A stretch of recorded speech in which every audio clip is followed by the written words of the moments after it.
పిరిమిడి ధ్యాన కేంద్రాలలో ధ్యానం చేయండి, శాకాహారాలను తినండి, ఆరోగ్యాన్ని కాపాడుకోండి అని పిరిమిడి ధ్యాన కేంద్రం వక్తలు ప్రసంగిస్తున్న దృశ్యాలు.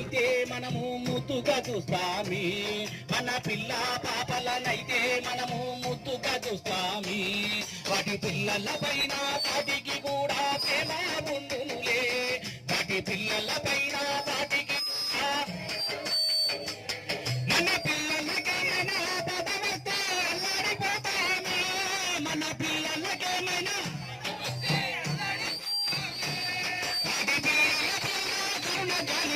చంపుగా తింటారే, అయ్యో కోసుగా తింటారే.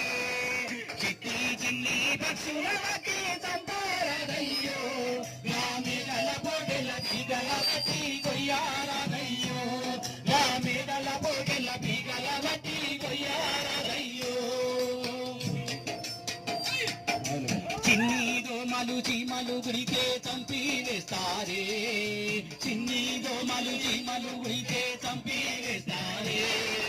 మూగజి బుల్లి చంపి తినవారికి శిక్ష వెయ్యాలి, మూగజి బుల్లి చంపి తినవారికి శిక్ష వెయ్యాలి. మాటలు నేర్చిన మాటలు నేర్చిన ఆ మాటలు రాని చేతుల బట్టి చంపుట న్యాయంబా, అయ్యో చంపుట న్యాయంబా.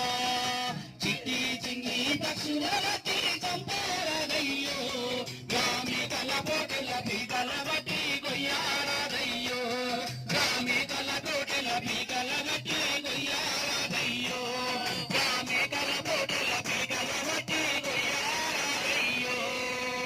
ఏ జీవిని చంపే హక్కు పిరమిడ్ స్పిరిచువల్ సొసైటీ మూవ్మెంట్ ఆధ్వర్యంలో ప్రపంచ శాంతి కోసము ఈ శాకాహారాలు చేస్తా ఉన్నాము. ప్రతి ఒక్కరూ ఆరోగ్యంగా ఆనందంగా జీవించాలంటే శాకాహారము తప్పనిసరి, ధ్యానము తప్పనిసరి. ఏ జీవిని చంపడానికి వీల్లేదు. వచ్చి ధ్యానము, జ్ఞానము, స్వాధ్యాయము, సజ్జన సాంగత్యం అని చెప్పి ఇంతమందిని తయారు చేసి ఇంతమంది శాకాహారులు వాళ్ళు ఎంతో ఆరోగ్యంగా, ఆనందంగా, ఐశ్వర్యంగా నిండు నూరేళ్ళు జీవించడానికే ధ్యానం చేస్తూ ఈ ప్రపంచవ్యాప్తంగా ధ్యానం చెప్పడానికనే పత్రిసారి భూమికి వచ్చిండు. అదే ఆశయంతోడికే పిరమిడ్ మాస్టర్లు అంటే పదవులతో ప్రమేయం లేని నాయకుడు పిరమిడ్ మాస్టర్. కాబట్టి పిరమిడ్ మాస్టర్ల పైన ఇంకా బాధ్యత ఉంది. ప్రతి మనిషికి ధ్యానం అందించాలి, ప్రతి జీవిని కాపాడాలని చెప్పి పత్రిజీ చెప్పిండు. ఆ పత్రిజీ ఆశయం మేరకే నార్కల్ డిస్టిక్ లో మన పోల మధు, పోల స్వప్న అని చెప్పి 20